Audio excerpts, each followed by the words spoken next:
So first off, just want to say thank you to Ruth for that inspiring and really powerful presentation. And it actually acts as the ideal segue into my debate, which we're going to discuss next, the world of racing and betting after 2040. What will the world of gambling look like in 10 or 20 years? What innovative products will be on the market? And how will customers' needs develop and evolve over time? What will different operators do to adapt? So now I'm going to introduce my panel and invite them onto the stage, a range from the betting and media industries. Ryan Hughes, Head of UK and Australian Sports at Kambi, Tuncel Aydin, General Manager for the Turkish Jockey Club, Oliver Slipper, Executive Chairman of Pitch International, and Jamie Hart, B2C and Liquidity Director at the UK Tote Group. Give them a hand.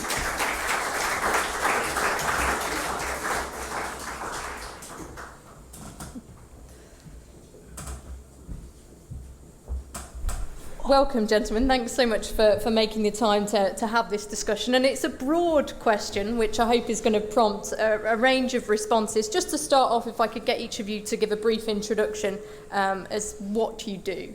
Starting off on the far side there with Ollie. Hi, I'm Ollie Slipper. I'm the Executive Chairman of Pitch, which is a sports TV rights business. So we sell the worldwide media rights to things like the Six Nations, FA Cup, the Football League, most of the cricket boards around the world. My background prior to that was I started a business called Perform Group that was one of the largest suppliers of data and streaming services to the betting sector. So sort of have an interest in this and that area very much so. And I'm also a founder of a small social betting startup called Pit Guru that we have big plans for.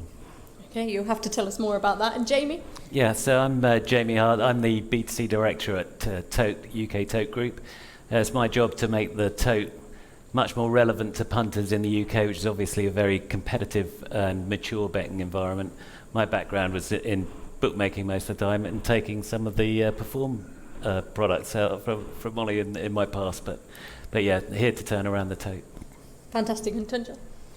Yeah, my name is Tuncel Aydin. I have been working for Jockey Club for more than 30 years. I have been a general manager for the last 10 years. Before that, I was assistant general manager again for 10 years. I started working in Jockey Club as an IT engineer. Then it took 20 years to get that position. Fantastic. And Ryan? Yes, yeah, I'm Ryan Hughes, UK and Australian Sports at Kambi, which is a sportsbook supplier. And yeah, my background is very much racing in terms of passion. Straight out of university, went into horse racing trading and yeah, developed through the ranks, I guess, at Kambi. Fantastic. Now, Tuncel, I want to go to you first because as the General Manager for the Turkish Jockey Club, which was founded in 1950, some of you in the room might be familiar that the Turkish Jockey Club, one of the stood the 2007 Derby winner authorised. And in September, you have a range of international races which often attract European competition. Just explain to us what challenges you're facing and how you plan to deal with those and react with those in the future. Unfortunately, in Turkey, there is an unfair competition. Horse racing business is considered to be gambling. So sport betting is so popular in Turkey. Even sport betting and horse racing business are ruled under the same law. We are paying we have takeout rate in Turkey is 50%. On the other hand, it is 40% for the sport betting. Now we are running 10 race courses and 7 stud farms, 18 million square meter. We have facilities, so we are giving a very high. We are paying a very high prize money to get the turnover that we are having today. But on the other hand, the sport betting turnover is generated just on a they don't pay any fee to for example, Real Madrid, Barcelona, whatever it is. So their cost is so small. Despite that fact, the difference on the tax are on our we are paying 7 point more. That brings unfair competition. Now, our turnover is 16 billion Turkish lira, which is around 1 billion US dollar. But on the other hand, their turnover is 10 billion US dollars. Why?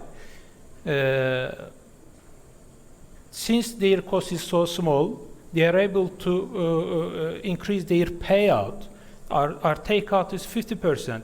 So payout is so small, so it's not attractive. Okay, the most popular bet type in Turkey is pick 6 because the pool is big.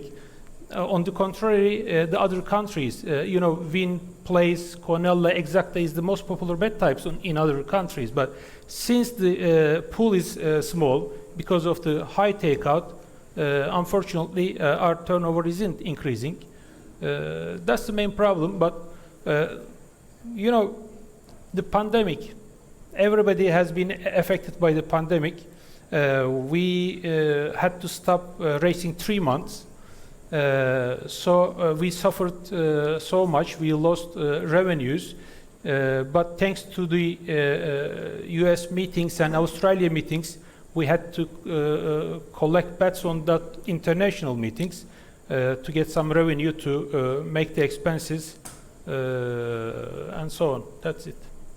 Okay, thank you. And Jamie, I'm going to you next. And I feel as if today there's been a combination of reactions. At one time, challenges like the ones Tuncel mentioned, but also optimism and potential for the future in horse racing and betting. Obviously, you operate in a very strongly competitive market, but you have a very loyal customer base. That's going to be a balancing act for you going forward, sort of satisfying old customers while attracting new ones. How do you think you're going to do that looking 10, 20 years into the future? I think it's interesting. And listening to the panel earlier on, and I think the language needs to change a lot for the new customers, because if we're talking beyond 2040, we're talking about people that are 15 to 30 now. You've got to talk to them in a very different way. When we're talking about liquidity and quinellas and stuff like that, they've got no clue. Are you saying I've got no clue? You're not 15, are you? You wouldn't be allowed to be here. I'll get in trouble for talking to you. But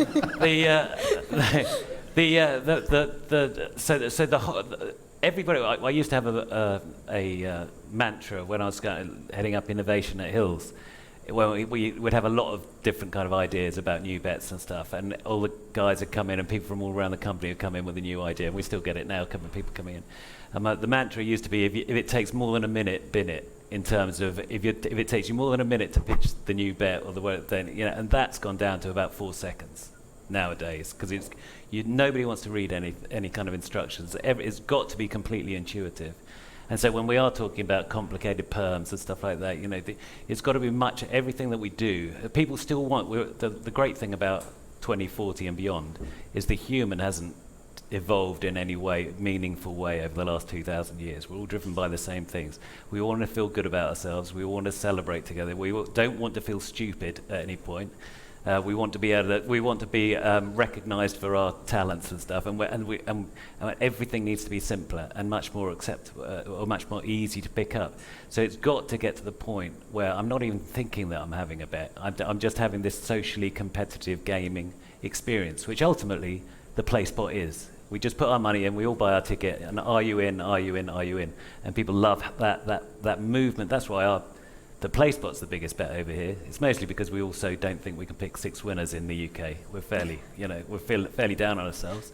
But it's that whole kind of journey through the bet. So the ride that you're buying, and we've got to getting into that ride far more achievable and far more attainable for somebody that they all want to be in. People know how much money they want to spend, and they know they want to be entertained and enjoy themselves for an amount of time with their friends. So whether that's and you see it in fantasy, You see it because all the big fantasy developments in football, fantasy football and American fantasy, they're all just they're pools. They're doing the totes jobs because it's just people putting money in and then getting out. So I think you'll see a lot more of the kind of blended stuff that has to be wrapped up like a fantasy bet. I'm being entertained for this afternoon. I'm spending my £5 or my £10. I'm getting into that group, but I'm then getting entertained all the way through. The notifications have to be slick. They have to be, I want that dopamine hit of my phone buzzing in the corner because I'm through to the next round. So it's and Hans said it when we were talking about totes in general and what we want. It's not what we want, it's what the customer wants. So we've got to concentrate on why the customer even interacts with us in any way. So it's got to be about making it easy. I don't want to feel stupid. I want to enjoy myself. I want that buzz. And that's why a tote, I think, is, especially now that there's so much regulation getting in at the top level players, the top level win players, that you can't just have a 20 grand bet anymore.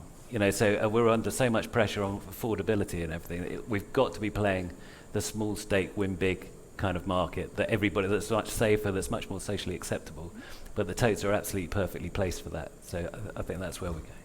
And Ryan, we spoke earlier, and it was touched upon just there about the emergence of esports and looking at virtual reality and how things are really going to change in the next sort of 10, 20 years.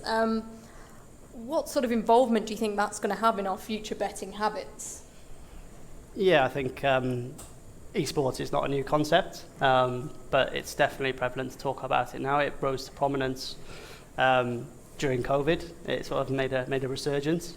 And I think you see sort of the younger generation, I think it's Twitch, and so it's a lot of social streaming, and I think we need to address that market early doors.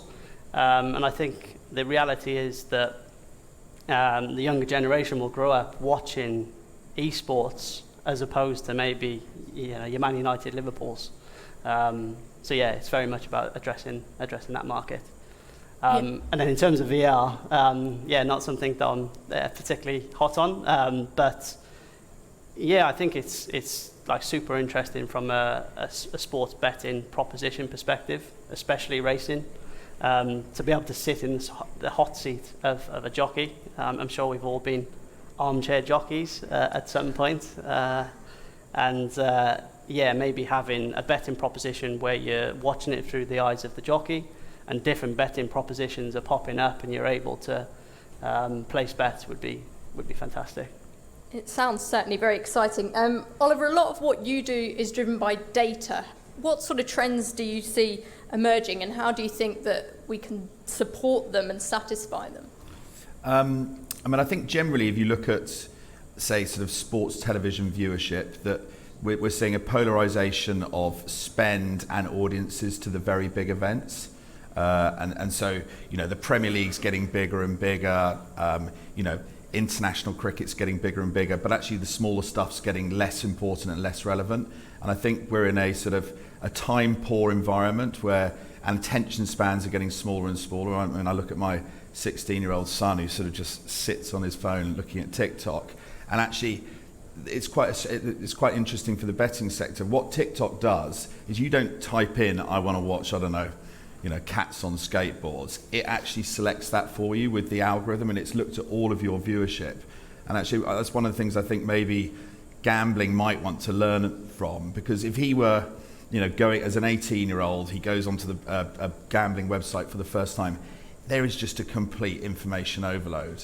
And you sort of look at it and it's almost scary. Whereas I think about my first betting experience, it's a rite of passage. You walked into a bookmaker, you had a pint, and then this is sort of, you go, right, I'm going to have a bet on that horse race. Whereas actually they're quite complicated screens, these sort of gambling screens now. So delivering sort of short entertainment content where you go, right, here's a bet you'd like, here's a bet you'd like, something that can tick you through an afternoon and keep you engaged. Because ultimately, I think horse racing has a slight issue with that younger audience, because when you went into the bookmaker in the high street, it was about horse racing. Nowadays, if I speak to my 16-year-old and you say, what's betting, he would think about it as a football accumulator, not about horse racing. But as Hans said earlier, football's quite a dead sport to bet on. you know, that excitement you get from a horse race, I mean, it's just nothing like it. I mean, in particular when it's sort of slightly too much money to make you feel comfortable. And you know, it is one of the most like great feelings in the world, that sort of dopamine feeling. So I think if horse racing needs to work out how it can create this sort of short form fun content to get people in there, potentially sort of drive people to their bets rather than these youngsters or the sort of next generation of bettors having to work out what they want to bet on. How do you think that will look like? Because obviously a lot of what you do is to do with media rights, and ITV, a big point of their coverage has been to open the sport up and try and introduce new people into the sport. Do you think they're doing a good job, and what else do you think can be done to attract a new audience? I think they've done an amazing job. And I think, you know, if you look at their sort of talent selection, whether it's like, you know, it's a Love Island winner who sort of does the big festivals and stuff like that, I think you've got to the sort of broadcast and betting needs to work together. And I think over time you'll see that the two industries becoming much more aligned and joined. And I think it's about talent selection, getting people that will resonate with that next generation of gamblers. Yeah. And Jamie, I just wanted to ask you about the concept of the metaverse and how that's going to play into the future as well. I didn't know you were going to ask me about that. I mean, it's interesting. You can see it. Just for anyone who's not aware, explain what it means. Well, you've already seen it. So the metaverse things that it's like, although buying the Tote, or Damien Hirst kind of choosing whether you could buy his art, as a token or as the actual art, and burning the actual art, and getting into that, so what exists and things you can buy in the metaverse and then compete in the metaverse. And there has been early horse racing there's been some horse racing functionality in there. I think that will grow. I think the idea that it certainly gets around all of the horse welfare issues. It might be all we have left in 2090. But it does introduce people to something that they can get involved with and compete with, and there will be, there's obviously, and you've got blockchain and crypto stuff going on in there where you can bet significantly and then trade around it. But I think it'll be some time before it gets mainstream. At the moment, though, it's something to keep an eye on with a lot of interest. Okay. And of course, on that, all of that stuff.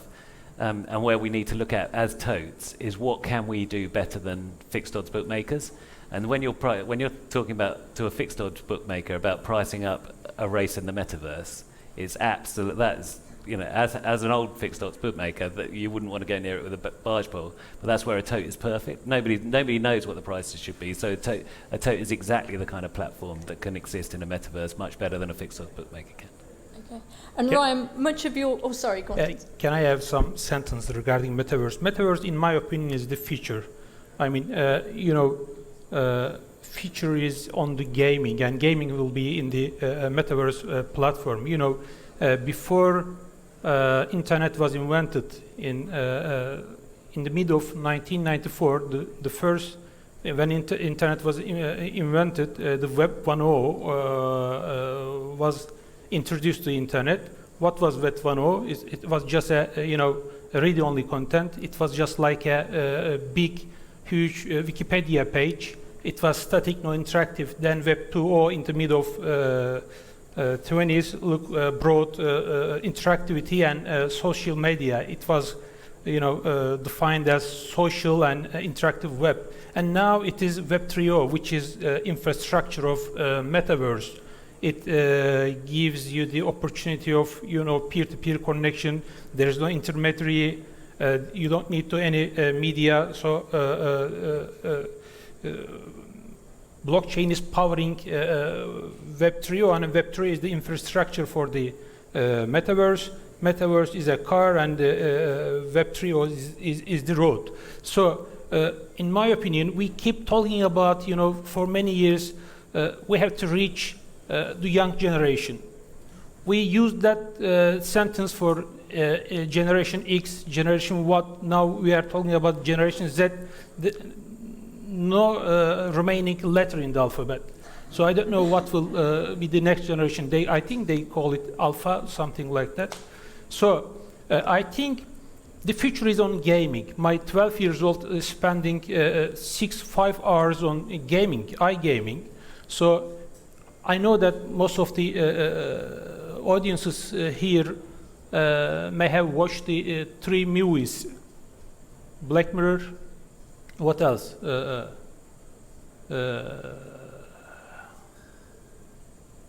Matrix, and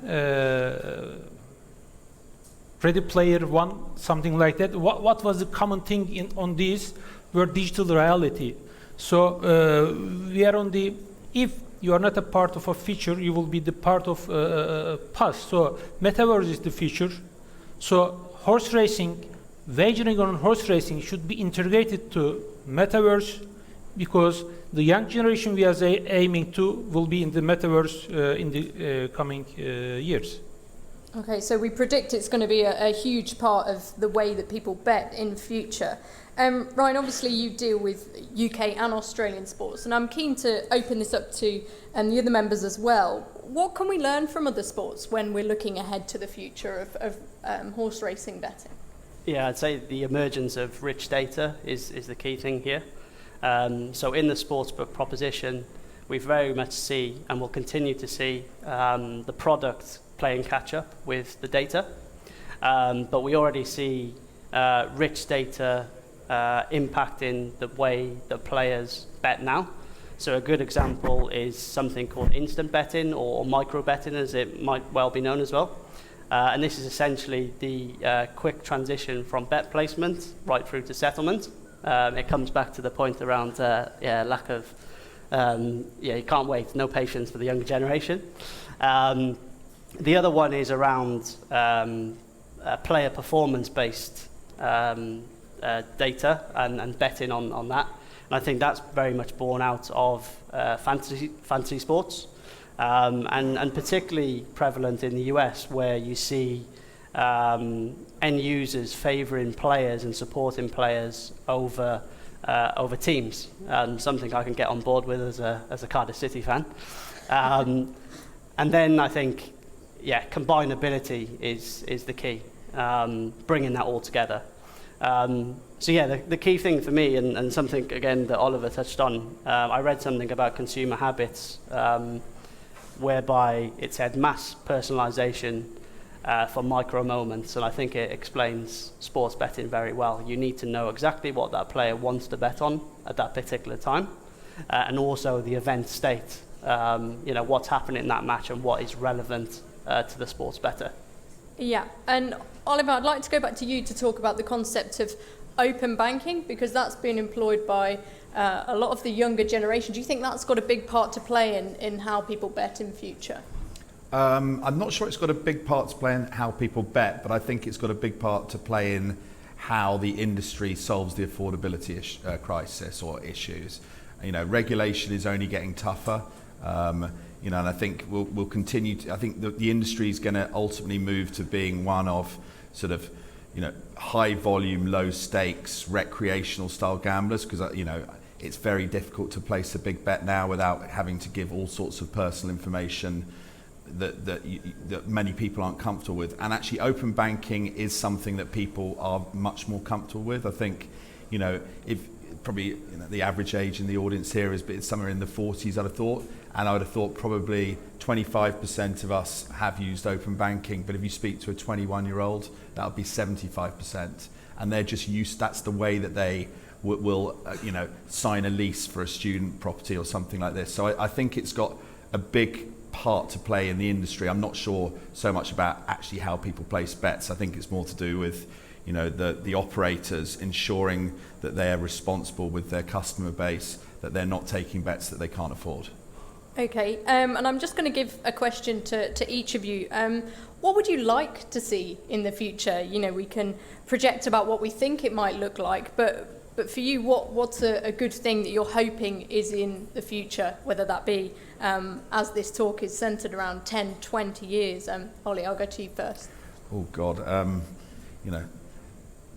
A much more open regulatory environment where new market entrants can sort of innovate without some of the rules that I think protect the old school, and I think it stifles innovation in the industry.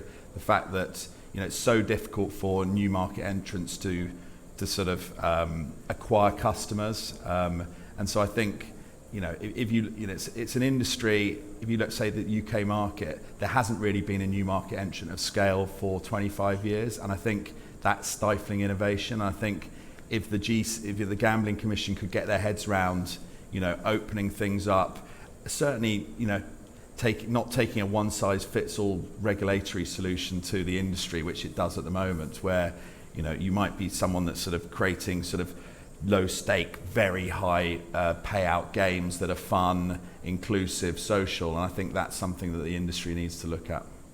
Okay, Jamie? A couple of things, I think. It always winds me up when people talk about that, having a tote monopoly would be great for racing in the UK, and when they look across at places like Hong Kong and Australia and places like that, it's nothing to do with a tote monopoly, because we've already got the function of a tote monopoly in the UK, because everybody, whether you're a tote, whether you're a bookie, we all pay money towards horse racing, because we have the structure of what a tote has to pay money back into horse racing. So you don't need a tote monopoly. The thing that you've got in common at Hong Kong Jockey Club and in Australia is the people that own the betting owned the media, so they understood that the more people that see it, the more money you take. And yet we in the UK maintain racing behind a paywall. And you're going, well, hang about, just no tote. If any betting company owned racing's media, it would be in every pub for free. And pubs are turning off their sport now because they can't afford it. You could be, you don't need bookmakers, you don't need betting shops. We've all got a betting shop in our pocket.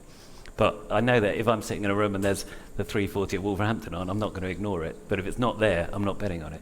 So that's the one thing. And then the other one is for horse racing to stop thinking it's in the past, or to stop thinking that sport has an advantage. But having been in sports betting a long time, all we were doing in sport when we introduced in-play betting or in-running betting was we were trying to make it more like horse racing, because it's bloody boring watching a whole cricket match without betting with every over. It's really boring sitting through Cardiff versus West Brom if you're not a Cardiff fan. So we tried to break it. We had tried to make it like a race meeting, and we've got a race meeting. It's like we talk about bet builders. Oh, well, great, they've got bet builders on. In sport, they're going really well. And still, even the ones they package, they sell a lot more of than the ones people make themselves. So that's another tip. But we've got the trifecta. We've got the place where we've got the trifecta's a one-race bet builder. And people are coming to me going, well, of course, can't do bet builders in racing. We've had them for 100 years, for God's sake. It's just nobody talks about them. And that's the thing I struggle with ITV, is we're constantly just talking about who's going to win the race, rather than, well, how am I building up a trifecta? Baaeed's running tomorrow. Everyone's going to go, oh, of course it's not a betting race. It is a betting race. There's an exacta, there's a trifecta, there's £1 million in it because we're on the World Pool. And everyone's just going to go, it's not a betting race. I mean, it's just, it beggars belief how we don't big up our sport as the best betting thing. That's how the rest of sport has been copying greyhound racing and horse racing to make it more like greyhound racing and horse racing. And greyhound racing and horse racing are kind of rolling over, saying, oh, it's all over. Well, we're not. It's the original excitement. There is nothing. We've both got, growing up kids, in their late teens and early 20s and stuff. And they still, when you get them to the races, they're never more animated than when they're sitting there watching the end of the race. And we've got to cling on to that and make the most of that and package it up so that the younger guys can go, right, I've bought my hit of racing, but now I'm going to enjoy it, and then just keep that. We mustn't roll over as a sport. Anyway. So making it more of a rounded experience and an immediate one. Making it accessible. Package it up like it's being every other sport and every other bet in every other sport. It's being packaged to tell a story. So I've got this bet builder that's going to give me 10 to 1. Right, I now know I'm watching that, I'm watching that, and I'm watching that. I'm just trying to make it more interesting what I'm doing, and we just need to learn about packaging things up a little better. Okay. And Tuncel, what would you like to see? What I would like to see in horse racing business in the coming decades is, for example, more excitement. For example, in sports, sport teams have rivalries, okay, but we have to create the rivalries in horse racing. How can we do that? For example,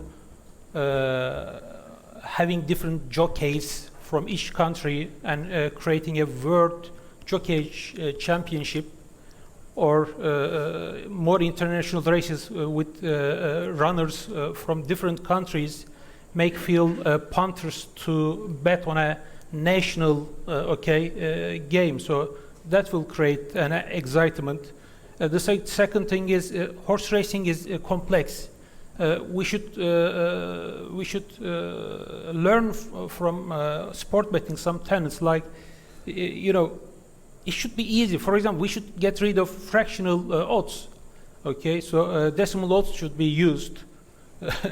This is then integrity. You know, punters who lose, most of them lose, you know, are fond of creating conspiracy theories, okay? So integrity is important. So I remember a Pick Six scandal in USA many years ago, okay? So now there's a new technology, blockchain technology. In my opinion, the next Tote systems should be implemented on blockchain technology so that all the transactions wouldn't be able to amend it, okay? It is a decentralized network, a distributed database. So these are my expectations. Okay, fantastic. And Ryan, finally. Yeah, and following on from the point around rich data, I'm particularly interested in something like a total performance data, which provides data on stride length, stride frequency. That could potentially allow racing to move into the live space, not just the live space, but then we can come up with interesting micro markets, as I mentioned earlier today. And then putting my sort of fixed odds hat on, which is, mindful of the crowd here. But regulation is obviously a big opportunity. So the US is a particularly interesting market, Latin America, and potentially somewhere like India regulating. But the key thing for me is for fixed odds, whether it be live racing and of course the Tote, to all work in harmony to benefit racing as a whole. Because if you have, say, 3 thriving products, that can only be a good thing for the customer base and therefore racing. Yeah, I'm conscious we're just running over slightly, but we do have time for some questions, so I'll open it up to the floor. Does anyone have any questions for the panellists? Any questions? It's Friday and everybody wants a beer, I think. Well, on that note, then, I will thank each and every one of the guys on the panel and introduce Alex Frost, CEO of the UK Tote Group. Thank you very much.